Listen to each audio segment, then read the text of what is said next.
corner of America, where the nearest neighbor might be 20 miles away and the closest town was just a collection of weathered buildings along a dusty main street. People learned to rely on themselves and the unwritten code of the frontier. Ranch owner Jake Morrison had built his life around that code. Work hard, keep your word, and help those who couldn't help themselves. At 38, Jake had spent the better part of 2 decades building the Circle M Ranch into one of the most successful cattle operations in Carbon County, Wyoming. His spread covered 8,000 acres of prime grazing land, and his reputation for fair dealing had earned him the respect of ranchers and townspeople throughout the region. Jake was a man who valued his solitude and privacy, preferring the company of his cattle and horses to the complications that came with human relationships. He had never married, though not for lack of opportunity, and he lived alone in the ranch house his father had built 30 years earlier.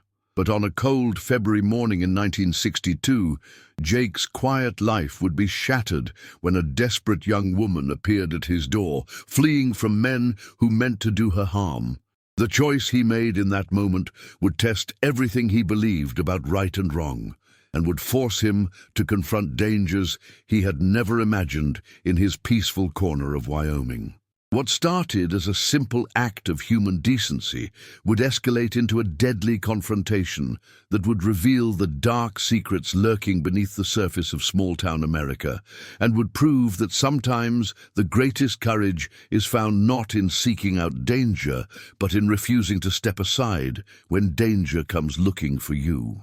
Before we dive into this gripping tale of courage and determination, drop a comment below and let us know which city you're watching from. We love hearing from our viewers around the world. The desperate plea. Jake Morrison was splitting firewood behind his ranch house when he heard the sound of a vehicle approaching at high speed. The engine was running rough, and whoever was driving was pushing the machine harder than was wise on the icy roads that connected his ranch to the outside world. It was barely past dawn on a bitter February morning, with the temperature hovering near zero and a sharp wind cutting across the Wyoming plains like a knife. Jake paused in his work, his breath forming clouds in the frigid air as he watched a battered pickup truck come racing up his long gravel driveway.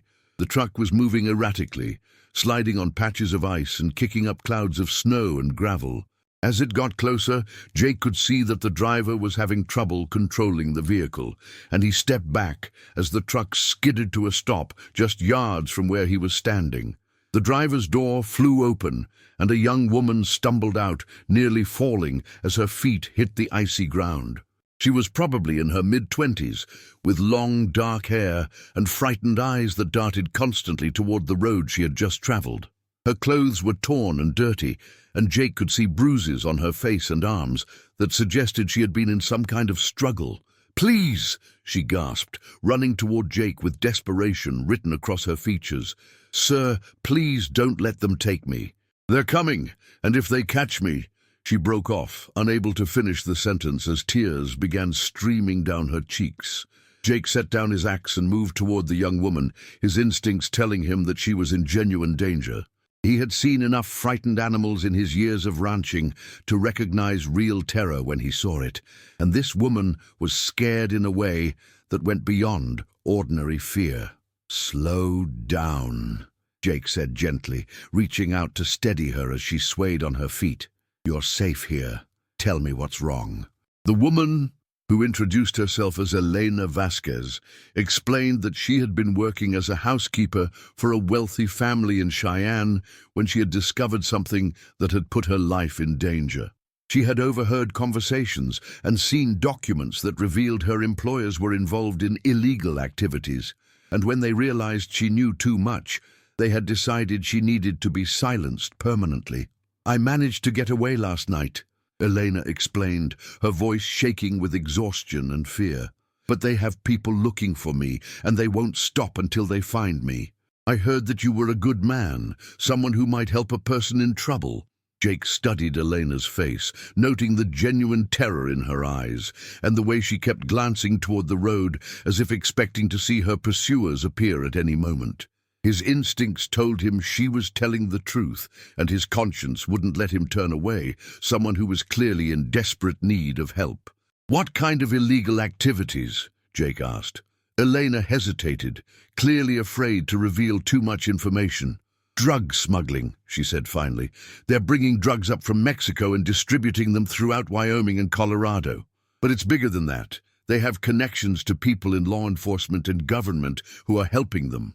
Jake felt a chill that had nothing to do with the February cold. If Elena was telling the truth, she had stumbled onto a criminal conspiracy that reached into the highest levels of local and state government. The people she was running from would have the resources and connections to track her down anywhere she tried to hide. "Who exactly are you running from?" Jake asked. "The Kellerman family," Elena replied. "Richard Kellerman owns half the businesses in Cheyenne, and his son Michael runs the operation. They have judges, sheriffs, even state legislators in their pocket. There's nowhere I can go that they won't find me."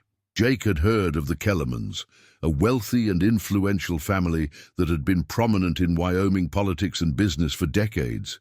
If they were involved in drug smuggling, it would explain how they had maintained their wealth and power despite the economic challenges that had affected other Wyoming families. Before Jake could respond, they both heard the sound of vehicles approaching from the direction of the main road. Elena's face went white with terror as she recognized the sound of the engines. "They found me," she whispered. "Oh God, they found me." Jake looked toward the road and saw 3 black SUVs racing up his driveway, their tinted windows making it impossible to see who was inside. But the aggressive way they were driving and their obvious disregard for his property rights told him everything he needed to know about their intentions. "Get in the house," Jake told Elena, his voice calm but urgent. "Go to the back bedroom and stay away from the windows." Elena grabbed his arm. "You don't understand," she said desperately. "These people will kill you if you get in their way. They've done it before." Jake looked at the approaching vehicles, then back at Elena's terrified face. He had spent his entire adult life avoiding complications and conflicts, preferring the simple challenges of ranching to the messy problems that came with human relationships.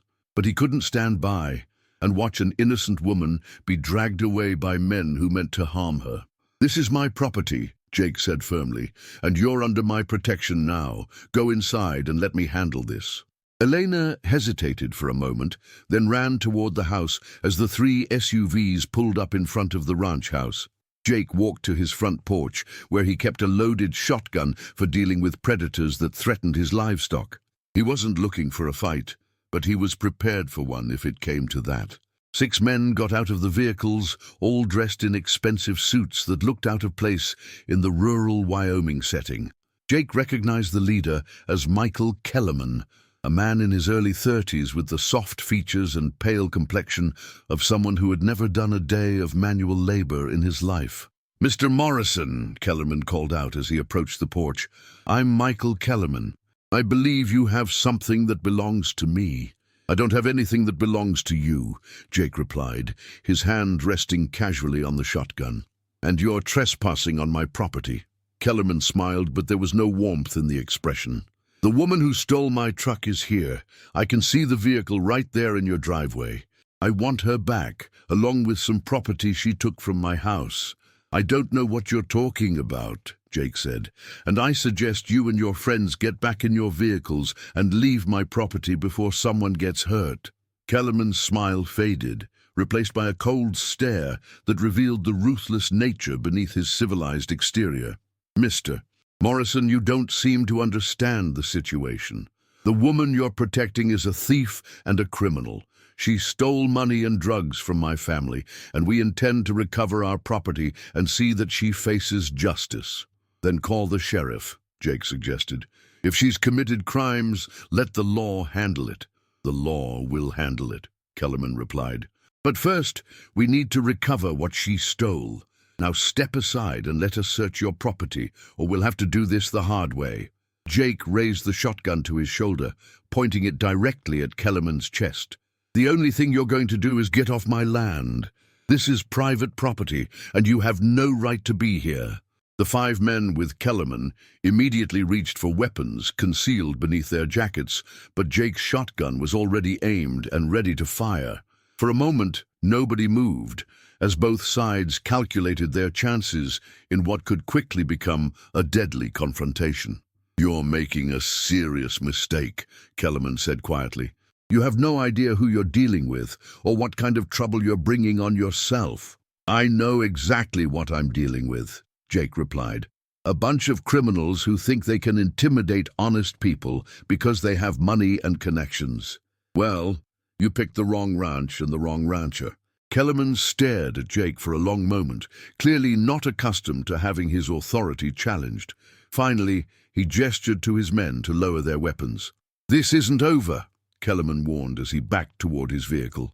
"You can't protect her forever, and when we come back, we'll be prepared for your resistance." Jake kept his shotgun trained on the group until they had gotten back into their vehicles and driven away. Only then did he lower the weapon and go inside to check on Elena, who was huddled in the back bedroom with tears streaming down her face.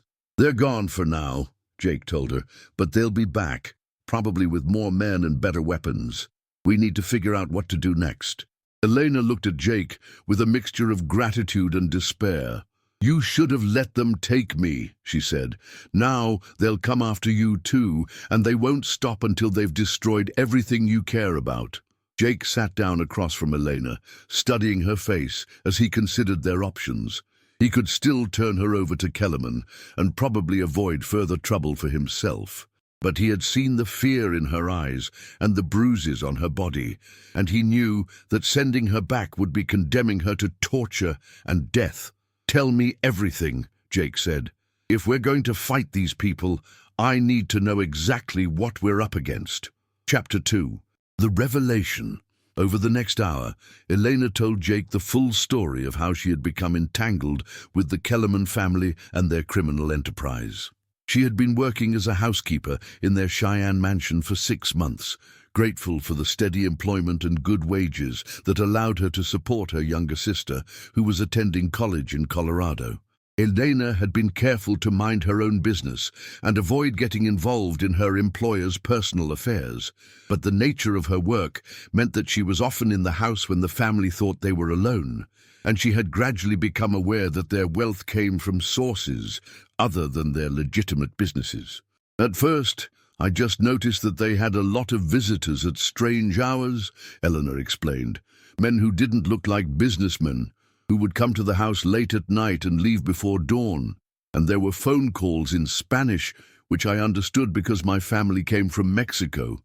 Elena had tried to ignore what she was seeing and hearing, but it became impossible when she accidentally discovered a room in the basement that was being used to store and package drugs for distribution.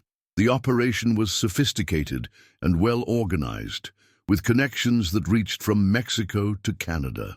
"They were bringing in cocaine and heroin from cartels in Mexico," Elena continued. "But they were also manufacturing methamphetamine in labs they had set up on ranches throughout Wyoming. The profits were enormous, and they were using the money to buy influence with politicians and law enforcement officials." Jake listened with growing concern as Elena described the scope of the Kellerman operation. If what she was saying was true, they were dealing with a criminal enterprise that had corrupted law enforcement and government officials throughout the state.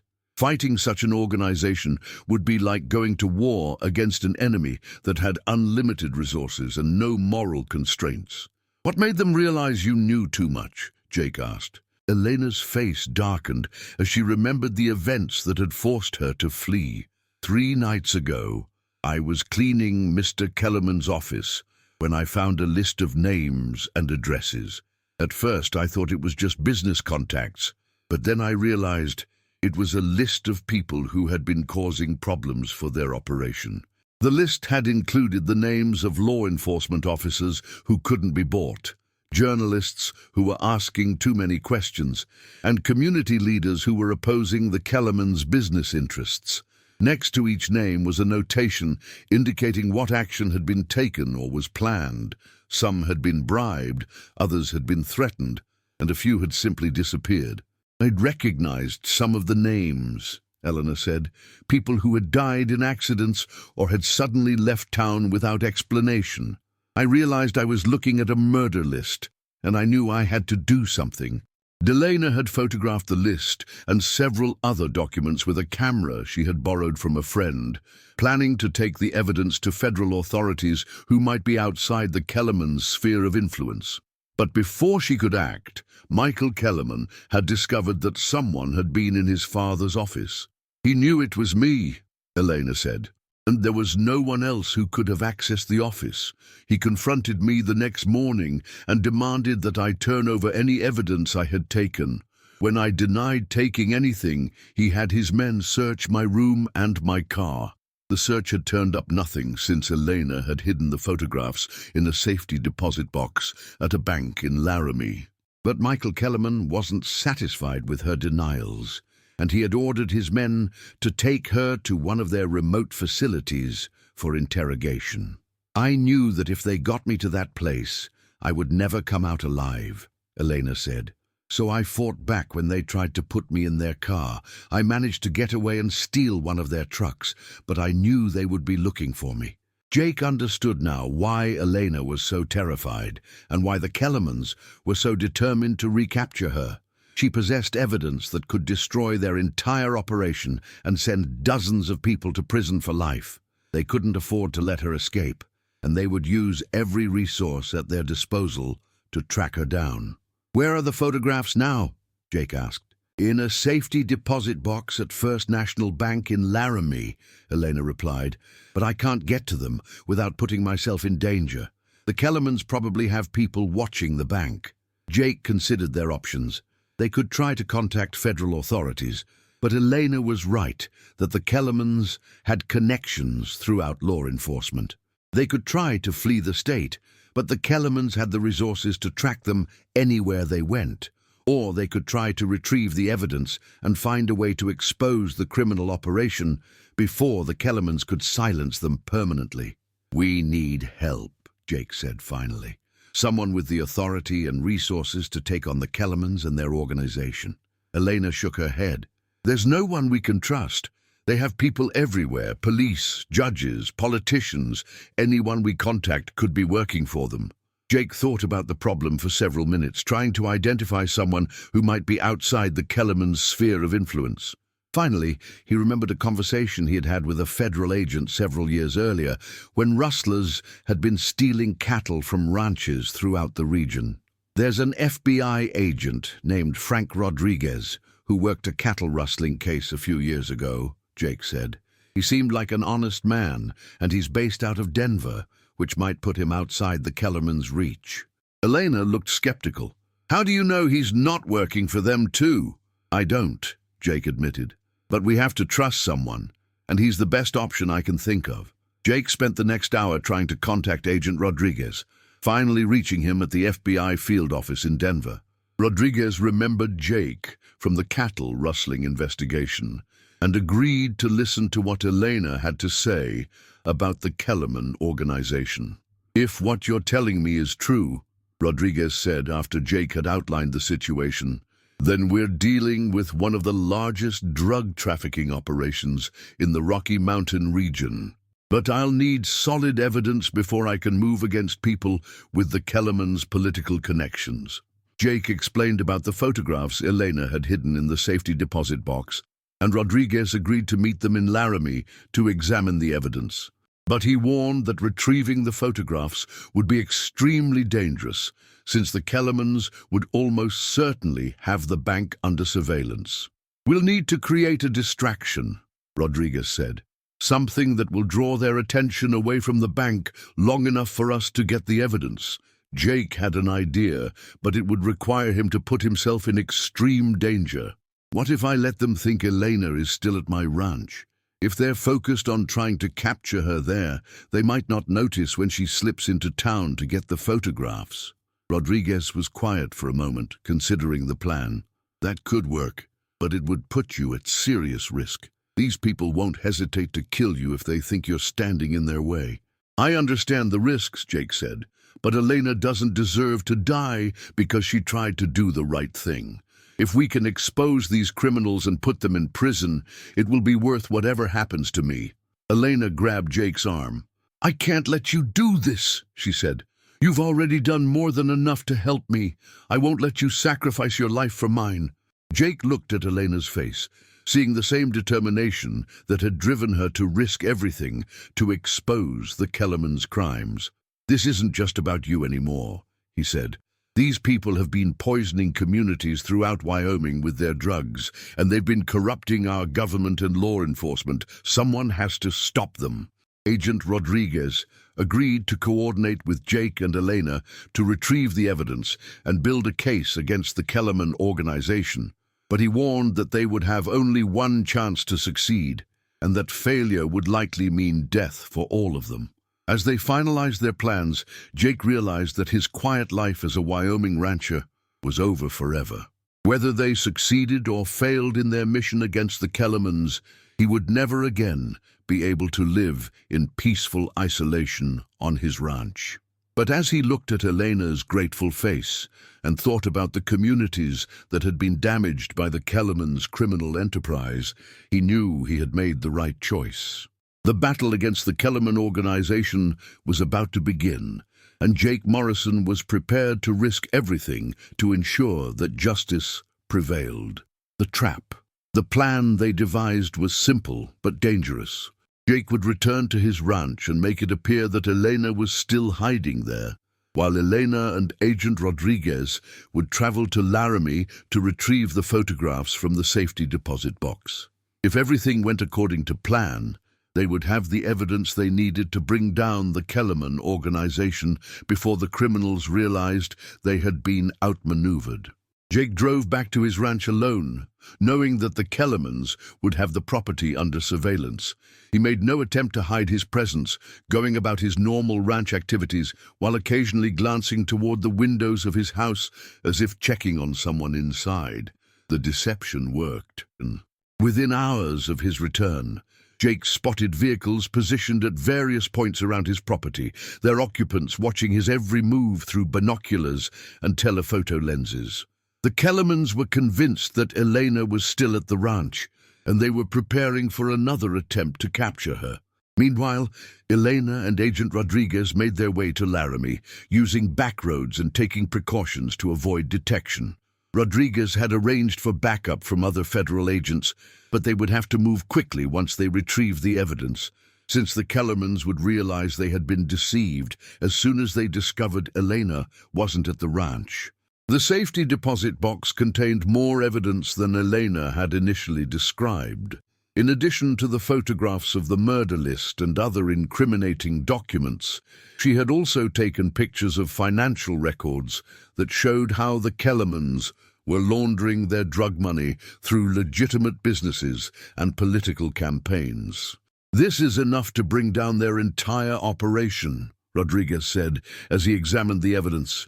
"We can connect them to drug trafficking, money laundering, bribery, and conspiracy to commit murder. But we need to move fast before they realize what's happening." Rodriguez immediately contacted his superiors in Denver and Washington, requesting authorization for a coordinated raid on Kellerman properties throughout Wyoming and Colorado. The operation would require dozens of federal agents and would need to be executed simultaneously to prevent the criminals from destroying evidence or fleeing the country. But while Rodriguez was organizing the federal response, Jake was facing a more immediate threat at his ranch.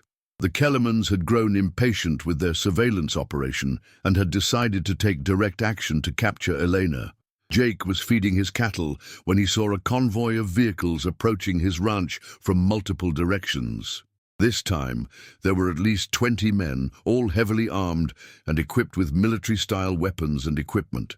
They weren't planning to negotiate or make threats. They were coming to take Elena by force, and they were prepared to kill anyone who got in their way. Jake ran to his house and grabbed his rifle, along with extra ammunition and the emergency radio he used to communicate with other ranchers in the area. He quickly sent out a distress call, hoping that some of his neighbors would come to his aid, but he knew that help might not arrive in time to make a difference. The Kellerman forces surrounded the ranch house, taking positions that would allow them to cover all the exits and prevent anyone inside from escaping. Michael Kellerman himself approached the front porch, carrying a megaphone and flanked by armed guards. "Morrison!" Kellerman called out. "We know the woman is in there, and we're not leaving without her. You have 5 minutes to send her out, or we're coming in shooting." Jake positioned himself at a window where he could see the attackers while remaining under cover. "She's not here," he shouted back. "And even if she was, I wouldn't turn her over to a bunch of criminals and murderers." Kellerman's response was immediate and violent. He gestured to his men, who opened fire on the ranch house with automatic weapons, shattering windows and splintering the wooden walls. Jake dove for cover as bullets tore through the room where he had been standing. The assault continued for several minutes, with the attackers pouring hundreds of rounds into the house, while Jake tried to find a defensive position that would allow him to return fire. The old ranch house was solidly built, but it wasn't designed to withstand a military-style assault, and Jake knew it was only a matter of time before the attackers breached his defenses. Just when it seemed that Jake's position was hopeless, he heard the sound of approaching vehicles from the direction of the main road. His distress call had been answered by several neighboring ranchers who arrived with hunting rifles and the determination to help a fellow rancher in trouble. The arrival of reinforcements changed the dynamics of the battle. The Kellerman forces found themselves caught between Jake's defensive position and the ranchers who were approaching from behind. Several of the attackers were wounded in the crossfire, and the rest began to retreat toward their vehicles. But Michael Kellerman wasn't ready to give up.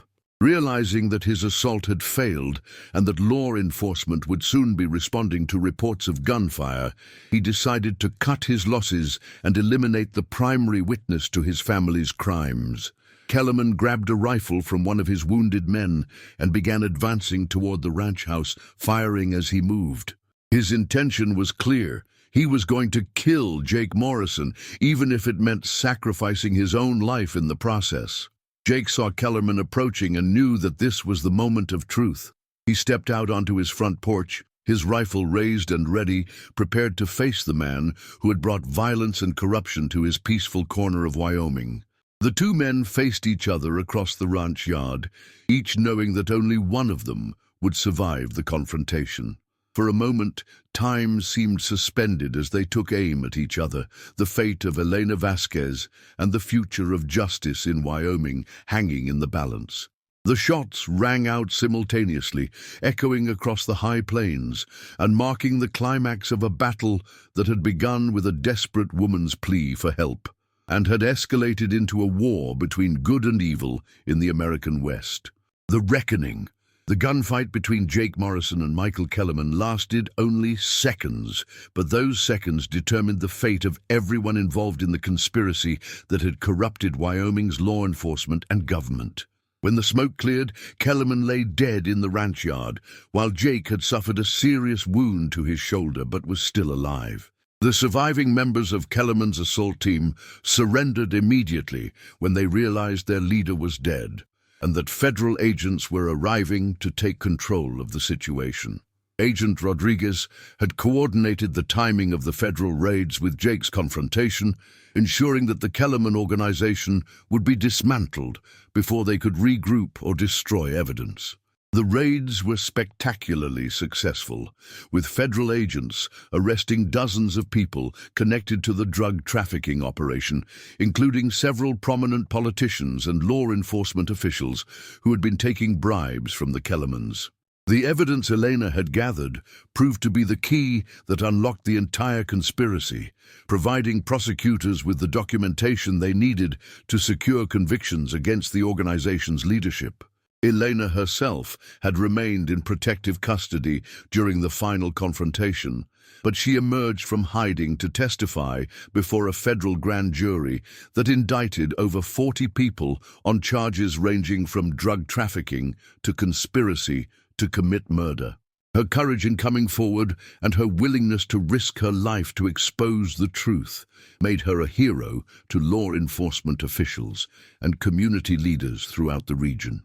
Without Eleanor's evidence and Jake's willingness to protect her, this criminal organization would still be operating, Agent Rodriguez told reporters after the arrests were announced. Their actions saved countless lives and helped restore integrity to law enforcement in Wyoming.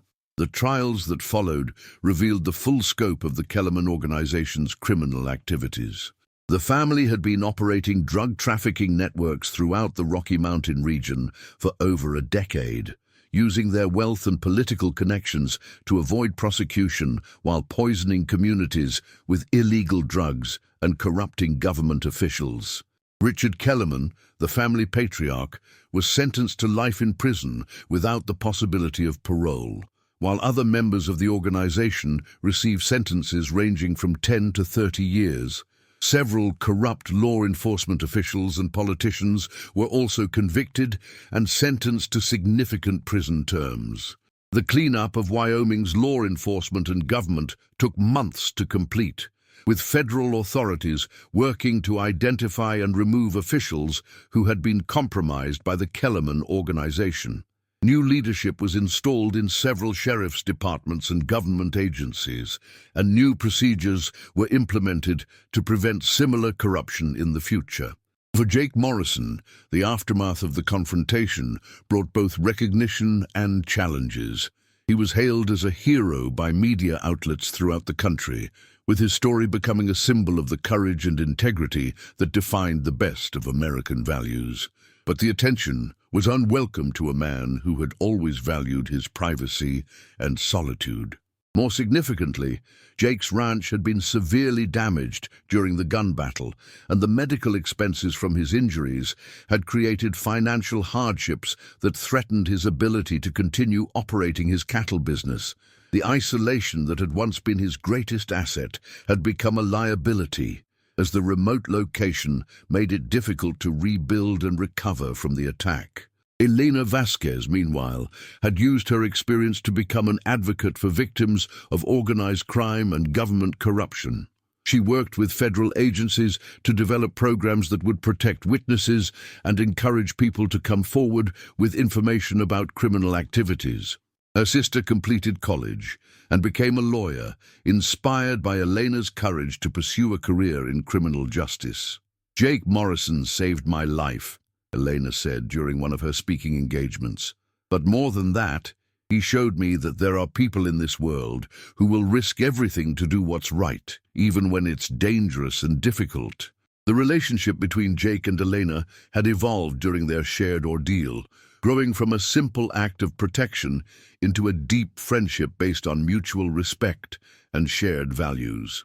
Elena had offered to help Jake rebuild his ranch, and he had accepted her assistance, recognizing that he could no longer face the challenges of ranching alone. Together, they worked to restore the Circle M Ranch to its former prosperity, with Elena using her organizational skills and Jake providing the ranching expertise. The partnership proved successful, and within 2 years, the ranch was more profitable than it had ever been under Jake's sole ownership. The story of their collaboration became another symbol of hope and redemption, showing how people from different backgrounds could work together to overcome adversity and build something positive from the ashes of tragedy. Their success inspired other crime victims to rebuild their lives and contributed to the healing of communities that had been damaged by the Kellerman organization's activities. Jake never fully recovered from his injuries, and he walked with a slight limp for the rest of his life. But he considered it a small price to pay for the satisfaction of knowing that he had helped bring justice to Wyoming and had protected an innocent woman from those who meant to harm her. The federal investigation that began with Elena's evidence eventually expanded to other states, leading to the dismantling of drug trafficking networks throughout the American West. The success of the operation demonstrated the importance of protecting witnesses and encouraging citizens to report criminal activities, even when doing so required great personal courage. The legacy, 10 years after the confrontation that had changed their lives forever, Jake Morrison and Elena Vasquez stood on the porch of the rebuilt ranch house, watching the sunset paint the Wyoming sky in brilliant shades of orange and gold. The Circle M Ranch had not only recovered from the damage inflicted during the gun battle, but had grown into one of the most successful cattle operations in the region. Elena had become Jake's business partner, and eventually his wife, their relationship having grown from mutual respect into deep love. Over the years, they had worked together to rebuild what had been destroyed. Their marriage had surprised some people in the community, but most recognized it as the natural result of a partnership that had been forged in adversity and strengthened by shared values. The ranch now employed a dozen workers and covered over 10,000 acres, with cattle operations that supplied beef to markets throughout the Rocky Mountain region. But Jake and Elena had also diversified their business, establishing programs that provided employment and training opportunities for victims of organized crime and government corruption. The Elena Vasquez Foundation, as it came to be known, had helped hundreds of people rebuild their lives after being victimized by criminal organizations. The foundation provided job training, educational scholarships, and counseling services, all funded by the profits from the ranch and donations from supporters throughout the country. Jake had never sought recognition for his role in bringing down the Kellerman organization, but he had received numerous awards from law enforcement agencies and civic organizations. More importantly, he had earned the respect and gratitude of communities throughout Wyoming that had been freed from the corruption and violence that had plagued them for years. The couple had 2 children, a son and a daughter, who had grown up hearing stories about their parents' courage and their commitment to justice and human dignity. Both children had inherited their parents' strong moral values and their determination to make a positive difference in the world. Agent Frank Rodriguez had remained a close friend of the family, visiting the ranch regularly and serving as an unofficial godfather to Jake and Elena's children. He had been promoted within the FBI and had used his experience with the Kellerman case to develop new strategies for combating organized crime and government corruption. What you two accomplished changed law enforcement throughout the West, Rodriguez told them during one of his visits. The procedures we developed for protecting witnesses and investigating corruption are now used by federal agencies across the country. The story of Jake Morrison and Elena Vasquez had become part of Wyoming folklore, told and retold in schools and community centers as an example of how ordinary people could make extraordinary differences when they were guided by courage and conscience. Their ranch had become a destination for visitors who wanted to see where the famous confrontation had taken place and to meet the people who had risked everything for justice. But for Jake and Elena, the most important legacy of their experience was the knowledge that they had helped create a safer and more just society for their children and future generations. The corruption that had once plagued Wyoming's government and law enforcement had been largely eliminated, and new safeguards were in place to prevent similar problems in the future. As they watched their children playing in the ranch yard, where the final battle against the Kellerman organization had taken place, Jake and Elena reflected on the journey that had brought them to this moment of peace and prosperity. It had begun with a desperate plea for help on a cold February morning, and it had led to a love story and a business partnership that had transformed not just their own lives, but the lives of countless others. The Wyoming plains stretched endlessly toward the horizon, just as they had on that morning when Elena had first appeared at Jake's door seeking protection. But everything else had changed, transformed by the courage of 2 people who had refused to let evil triumph over good, and who had proven that sometimes the greatest victories come not from seeking out battles, but from standing firm when battles come seeking you. Thank you for joining us on this incredible journey of courage, love, and justice. If this story of 2 people who risked everything to do what was right moved you, please give it a thumbs up and subscribe for more inspiring tales. Don't forget to comment below and let us know which city you're watching from. We love connecting with our viewers around the world.